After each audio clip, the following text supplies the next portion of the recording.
Terima kasih untuk Anda yang masih bergabung bersama kami dan kami juga masih menggunakan Anda untuk bisa berpartisipasi di telepon interaktif kami di 021391 di 5201 dan juga WhatsApp interaktif kami di 0812 di 1398 di 3749. Dan saat ini kami sudah terhubung bersama dengan Bapak Berlian Juveni selaku Head of Sales RHB Sekuritas. Kita akan langsung sapa saja. Pak Berlian, selamat sore. Apa kabar, Pak? Selamat sore Mas David. Baik Mas David, apa kabar? Kabar baik juga Pak Berlian, terima kasih sudah meluangkan waktu di IDX Channel. Di penutupan hari ini, indeks harga saham gabungan tertekan Pak Berlian. Kemarin mengalami penguatan signifikan. Saham-saham dari pertambangan tampaknya menguat seiring dengan rilis dari dividen mereka. Tapi hari ini setelah rilis, tampaknya para investor lebih cenderung profit taking. Bagaimana analisis Anda pergerakan indeks harga saham gabungan di sepanjang perdagangan hari ini? Kita tentu pernah mendengar istilah sell on news ya Mas David ya. Dan itu juga menjadi bukti bahwa kenaikan komoditi yang sudah sedemikian hebatnya ini kemungkinan sudah dimanfaatkan titik jenuhnya. Alias kemungkinan ada koreksi lanjutan, itu hal yang suatu yang wajar saja. Ketika laporan keuangan belum keluar, investor yang sudah memahami bahwa laporan keuangan akan membaik tentu akan melakukan aksi pembelian terlebih dahulu.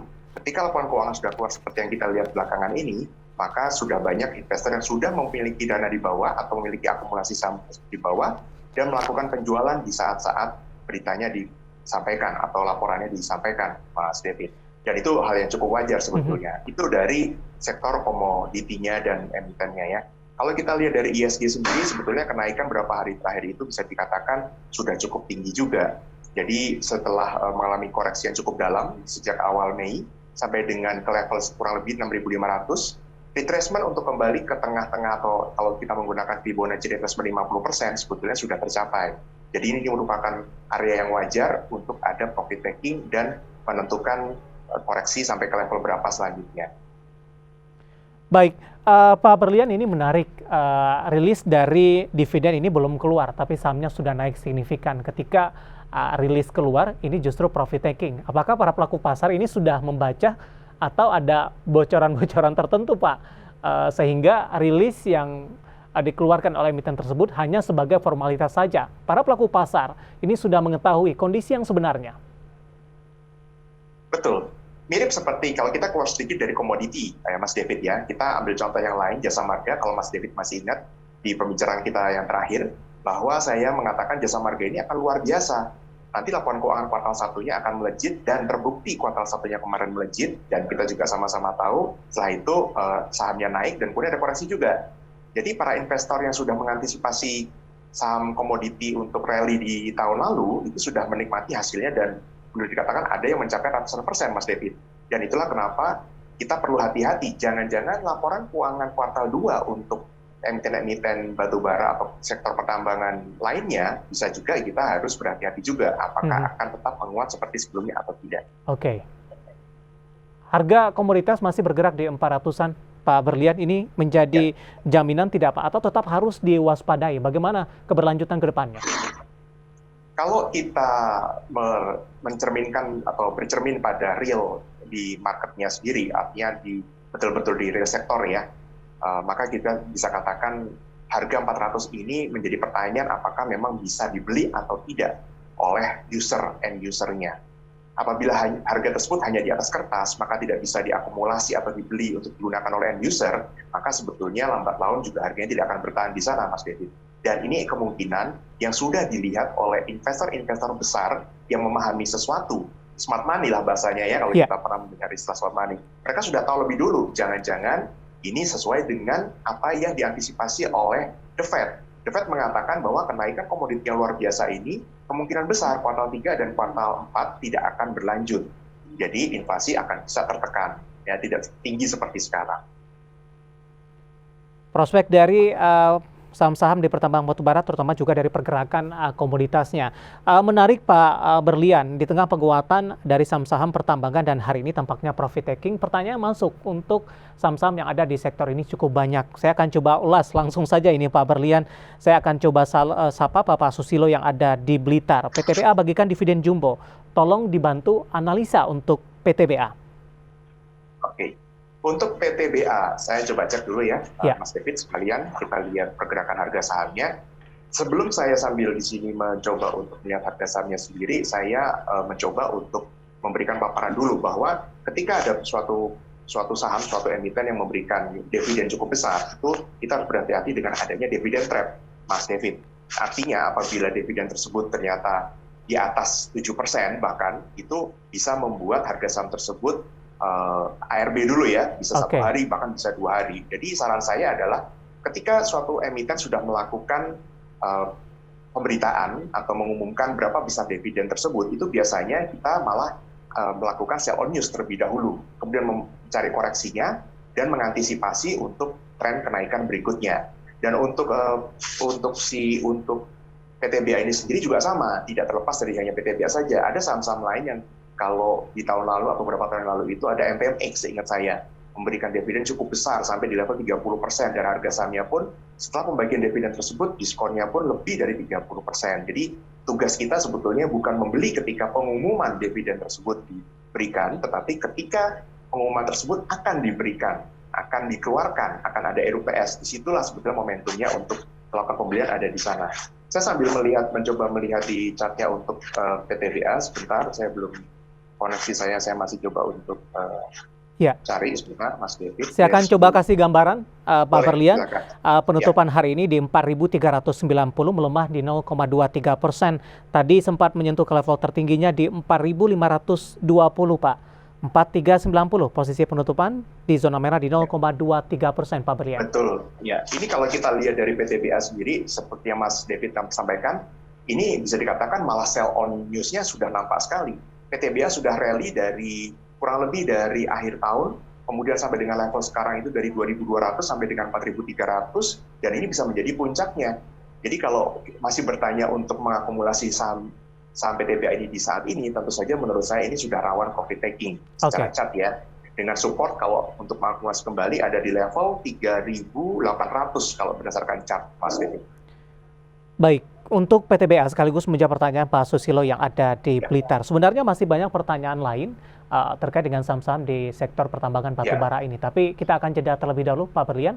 Nanti juga kita akan lihat saham-saham pilihan apa saja yang Anda rekomendasikan di tengah volatilitas pergerakan indeks harga saham gabungan dalam beberapa waktu terakhir. Dan pemirsa, kami akan segera kembali. Kita masih di IDX Season Closing, dan kami juga masih mengundang Anda untuk bisa berpartisipasi dan bergabung bersama kami di telepon interaktif di 021 391 di 5201, dan juga ada WhatsApp interaktif kami di 0812 di 1398 di 3749 seperti yang tertera di layar televisi Anda. Pak Berlian, kita lanjutkan perbincangan masih dari saham-saham dari sektor pertambangan batubara, Pak Berlian. Tapi sebelumnya ini dari beberapa fase yang Anda jelaskan tadi ketika RUPS, kemudian juga pengumuman nilai dividennya dan sekaligus kumdetnya ini. Nah, beberapa dari investor banyak yang masih pegang ini saham-saham pertambangan batubara sebelum dari kumdet. Biasanya setelah kumdet ini kan koreksinya lebih dalam terjadi. Bagaimana bagi para investor yang masih keep sampai sejauh ini untuk pertambangan batubara sambil menunggu kumdetnya? Apakah ini masih cukup bijak atau masih ada ruang penguatan tidak di tengah koreksi yang terjadi untuk hari ini, atau bergantung juga kepada sisi teknikal saham-saham tersebut? Kita kembali dulu, contohnya adalah kalau kita kembali ke PTBA ya, Mas David ya, yang tadi kita bahas sebelumnya. Secara chart ini sudah overbought dan bisa kita kategorikan sebagai yang sudah super overbought-nya. Jadi sudah berhari-hari bahkan tidak ada koreksi yang cukup wajar begitu, ambil napasnya belum ada. Jadi saya melihat koreksi ini bisa cukup dalam, Mas David. Jadi mumpung kalau misalkan harganya masih di atas atau kisaran sini, menurut saya untuk antisipasi terjadinya profit taking silahkan dilakukan terlebih dahulu. Nanti apabila ada koreksi sudah di level 3.800 untuk akumulasi lagi silahkan gitu ya. Tapi apabila harganya masih di atas, pertanyaannya adalah apakah Anda betul-betul mau hold ini untuk jangka panjang? Karena sekali lagi dividend trap itu bisa sangat merugikan. Karena apabila kombinasi tadi dengan cerita soal commodity call-nya ini katakanlah berakhir, tentu saja kita tidak berharap seperti itu, maka ini ada kemungkinan koreksinya pun bisa melanjutkan koreksi di area 3.200-an, Mas David. Ini cukup dalam begitu ya untuk melihat koreksi sampai ke level 1. Baik, kita beralih ke pertanyaan selanjutnya. Ada Bapak Yusuf dari Makassar ini menanyakan saham Adaro. Kebetulan Adaro ini sudah rilis, Pak, dan sudah membagikan dividen mereka sepertinya. Tapi sudah masuk di 3.130.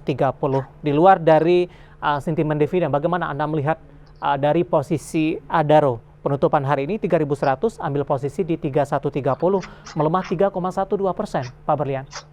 Ya, berbeda dengan PTBA, Mas David ya. Untuk PTBA kita lihat secara chart memang sudah ada rally dan belum ada koreksi, ambil napasnya tadi bahasa saya. Tapi kalau untuk Adaro sendiri, ini sudah ada koreksi dan ini nampak di layar yang sudah ditampilkan oleh IDX Channel. Kita bisa lihat Adaro ini boleh dikatakan sudah ada kenaikan di masa-masa sebelumnya, di periode sebelumnya, 1 bulan dari awal tahun pun sudah ada kenaikan, tetapi sudah ada pola di sini sideways yang cukup lumayan lebar selama 1 bulan terakhir, Mas David. Di sini agak berbeda dengan PTBA tadi yang sedang rally gitu ya. Jadi ada perbedaan untuk Adaro ini. Apabila Anda masih memiliki, maka silakan menggunakan stop loss yang masih agak jauh di sini ya, tidak terlalu dekat di sini. Di level saya lihat secara teknikal di level 3.000 untuk Adaro, Mas David. Dengan pola kenaikan menurut saya apabila sudah diumumkan nanti ya, dan kumdetnya ya berbeda dengan PTBA. Kalau PTBA udah lari, habis itu kita bisa koreksi, kita bisa ambil. Sementara untuk Adaro ini menurut saya masih bisa di hold sampai menunggu kumdetnya nanti. Ini untuk Adaro. Ya. Oke, rilis dividen sudah untuk Adaro, tapi untuk kumdet belum. Nah, masih menunggu sampai sejauh ini. Kita beralih ke pertanyaan selanjutnya, Bapak Joni dari Jakarta, masih dari pertambangan batubara. Ada Bumi, minta support dan resistennya bisa masuk di harga berapa? Oke, Bumi ini sebetulnya relatif pendek untuk supportnya karena memang mendekati harga 50, Mas David. Jadi di harga sekarang 56, di sini ada supportnya di level 54, maka 53 menjadi batasan cut loss-nya ya untuk supportnya. Kemudian dari resistance-nya ada resistance pertama di angka 63 dan kemudian di angka berikutnya 73 saya lihat di sini, Mas David. Baik, jawaban untuk Pak Joni dari Jakarta ini. Sebenarnya masih ada beberapa pertanyaan lain, Pak Berlian, tapi kita hold dulu. Saya juga penasaran ini, saham-saham pilihan apa saja yang Anda rekomendasikan. Kebetulan besok aktivitas bursa diliburkan seiring dengan libur nasional. Nah, ini kita baru transaksi lagi di hari Jumat ini. Kita akan coba lihat terlebih dahulu saham-saham pilihan apa saja yang Anda rekomendasikan dan mungkin saja bisa menjadi salah satu referensi bagi pemirsa IDX Channel. 4 saham pilihan yang direkomendasikan tampaknya didominasi dari pertambangan batubara, pemirsa. Yang pertama dari infrastruktur telekomunikasi ada Telkom, direkomendasikan buy, supportnya di 4.000, resistennya di 4.450. Harum direkomendasikan buy 9650 dan resistennya di 11.800. Antam juga direkomendasikan 2.300 dan 2.600. Antam juga membagikan dividen yang cukup besar. Kemudian Indi 2.40 dan 2.940 juga direkomendasikan buy. Ini dia 4 saham pilihan yang direkomendasikan dan lagi-lagi keputusan investasi tetap ada di tangan para investor dan trader pasar modal Indonesia. Pak Berlian, kita lanjutkan kembali. Tadi sudah kita bahas PTBA, Adaro, kemudian Bumi. Tapi ternyata Harum dan Indi sama-sama dari pertambangan batubara. Anda merekomendasikan buy ini di tengah dari potensi profit taking dari beberapa pertambangan batubara lainnya. Pertimbangan merekomendasikan Harum dan Indi, Pak Berlian. Harum dan Indi, yang pertama adalah Harum. Kita lihat Harum ini tidak hanya soal batubara ya, Mas David ya. Kita sudah mendengar bahwa dia juga sudah masuk ke nikel juga, dan itu menjadi salah satu pilihan saya kenapa saya merekomendasikan juga. Kita bisa dikatakan di sini ada diversifikasi dari emiten itu sendiri. Secara chart juga cukup menarik karena menurut saya sudah cukup sideways cukup besar juga, dan akan ada corporate action stock split untuk saham Harum ini. Yeah. Dan saham berikutnya adalah Indi, di mana Indi kita sama-sama tahu juga tidak hanya soal batubara, ada diversifikasi ke emas. Betul. Dan juga menyediakan atau terkoneksi dengan electric vehicle ya, EV ya. Jadi kita bisa sama-sama lihat ini potensinya bisa dapat dari 3 nih, ada emas, ada batubara, ada EV-nya sendiri. Ini buat saya cukup menarik. Di Indi sendiri kita bisa lihat untuk level supportnya tadi di level 2450 dengan upside yang cukup besar ya, ke 29540 tadi saya melihatnya. Baik, itu masih ada Telkom dan juga masih ada Antam ini, dan masih ada beberapa pertanyaan lainnya, Pak Berlian. Kita masih punya satu segmen lagi, kita akan jeda kembali dan pemirsa kami akan segera kembali sesaat lagi. Kita sudah sampai di segmen terakhir dan terima kasih juga untuk Anda yang masih bergabung bersama kami, Pak Berlian. Kita lanjutkan kembali, waktu kita cukup terbatas. Antam dan Telkom, 2 saham pilihan yang belum sempat kita bahas di sesi sebelumnya, Pak Berlian. Pertimbangan merekomendasikan kedua saham ini? Secara teknikal langsung untuk Telkom kita lihat cukup dekat dengan support sakralnya ya, kalau bahasa saya di MA 200-nya itu di level 4.000 dan itu juga angka psikologis, jadi saya melihat di situ ruang yang cukup menarik dengan upside di 4.450, ini cukup menarik juga, Mas David, dengan upside lagi tahannya resisten berikutnya di level 4.600.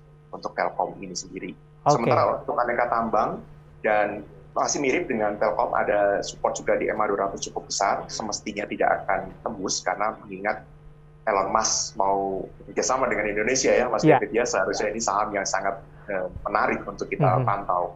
Di level 2300 Mudah-mudahan sudah jadi ya, Pak. disupport. Betul sekali. Iya, betul. Oleh karena itu kita lihat supportnya harusnya cukup terjaga di level 2300 dengan target terdekat di level 2600. Pastinya tidak susah, Mas David, untuk saham Antam. Baik, dari saham pilihan kita ke pertanyaan. Ada Bapak Santoso di Kediri, ada Buka di 790. Mohon analisa, nyangkutnya cukup jauh ini Pak Berlian, paling tidak untuk minimalkan kerugian. Ya, berbeda dengan saham-saham lain ya, ini kita saham Buka ini kan termasuk saham teknologi ya Mas David ya. Ini kalau kita lihat saham Nasdaq sekalipun ada penurunan yang cukup dalam untuk sektor-sektor teknologi dan ini pun berimbas di Indonesia. Berbeda dengan saham di Nasdaq yang boleh dikatakan koreksinya mungkin di level ini sudah terbatas begitu. Untuk saham Buka tadi kalau di angka 790 memang cukup tinggi.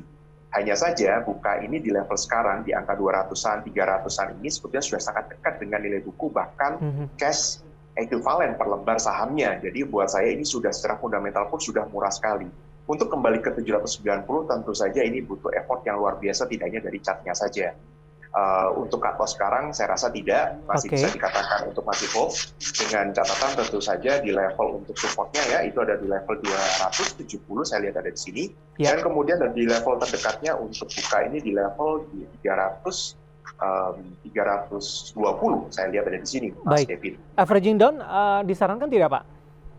Kalau misalkan kembali di bawah area-area di 270-an, sekarang saya lihat ini di angka 282, maka sebetulnya averaging down cukup masih bisa disarankan. Hanya saja begini, apakah kepemilikan terhadap saham Buka ini sudah melebihi dari 20% dari total porto Anda? Saran saya sebaiknya maksimum satu saham 20% dari total porto. Baik, nyangkut cukup jauh di 700-an, ini belum siap cut loss katanya, belum siap mental. Ya, dari fundamental tim riset RHB sebetulnya untuk Buka ini kembali ke area 900-an sebetulnya nggak ada masalah, Mas. Baik, untuk jangka panjang begitu, Pak? Jangka panjang, betul. Baik, selanjutnya ada Febri di Seoul, Korea Selatan, mau tanya Saratoga punya harga di 3260, Pak. Harus cut loss atau averaging down ini?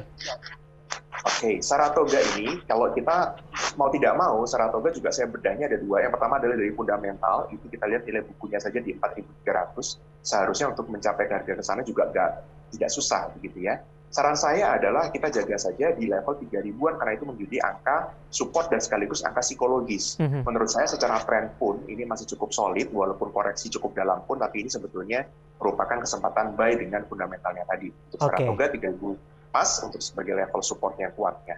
Dengan resisten pertama tentu saja 3.300 dan berikutnya di level 3.800. Selanjutnya ada Bapak Anggiat di Bekasi, terima kasih sudah bergabung. MTEK sudah beli di 2350.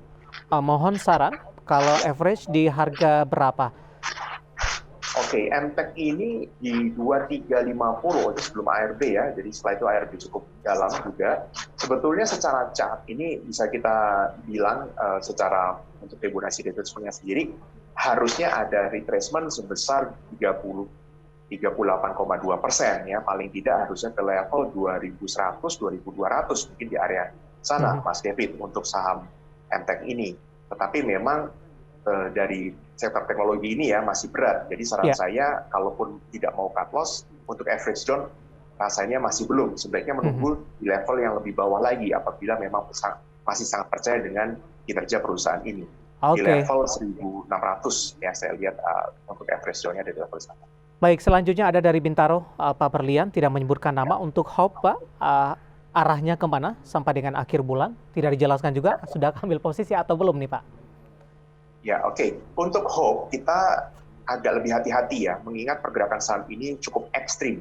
Naiknya kalau secara derajat sudah 90% kenaikannya, tidak hanya dihitung dari bottom-nya saja, tapi dari tingkat kemiringan, jadi bukan hanya persentase. Dan ini kalau menggunakan chart, waduh, ini cut loss-nya bisa besar sekali, karena sekarang di level yang tengah-tengah, Mas David. Jadi saran saya, daripada menggunakan support, batas saja dengan cut loss 5%. Biasanya kita gunakan support untuk menentukan cut loss-nya, karena ini cukup jauh, kita gunakan persentase saja, Mas David, di angka 5% dari harga sekarang atau harga pembelian yang penanya tadi. Ya. Oke, selanjutnya Bapak Bagus, ini masih dari Bekasi, Pak, menanyakan saham Timas. Temas TBK sudah masuk di 2.600. 2.600, bentar, saya cek dulu ya Mas Davidnya untuk Temasnya. Untuk saham Temas ini juga sudah ada lari yang juga sudah luar biasa Mas David, jadi saya melihatnya ada potensi untuk koreksi. Apabila 2.600 berarti sebetulnya posisinya sekarang sudah profit. Artinya kalau sudah profit, saran saya adalah untuk melakukan cicil jual sebagian karena memang masih strong uptrend. Jadi paling tidak apabila ada koreksi ke level support terdekatnya itu di level 2.200 ya, masih bisa melakukan buyback kembali. Apabila di bawah terbang masih ada posisi sebagian untuk menikmati profit run. Oke, 26 di hold saja Pak? Masih 26 separuh, Mas, saran saya untuk melakukan take profit. Profit taking sebagian begitu? Sebagian, betul. Saat ini di harga 2.870. Jadi buat saya sudah ada upside 10%, menurut saya take profit sebagian tidak masalah. Oke, Pak Berlian, waktu kita cukup terbatas, Pak. Sebenarnya masih ada beberapa pertanyaan lagi, dan kami mohon maaf, dan Anda bisa bergabung bersama kami kembali di waktu dan di program yang sama di Perdagangan Jumat. Pak Berlian, terima kasih. Sekali lagi, sehat selalu, Pak. Sama-sama, Mas David. Terima kasih. Baik, terima kasih ada Bapak Berlian Juveni selaku Head of Sales RHB Sekuritas, dan berbincang tadi sekaligus mengakhiri kebersamaan kita di IDX Second Session Closing untuk kali ini. Akhirnya, saya David San Oval dan seluruh kerabat kerja yang bertugas mengucapkan terima kasih dan sampai berjumpa kembali.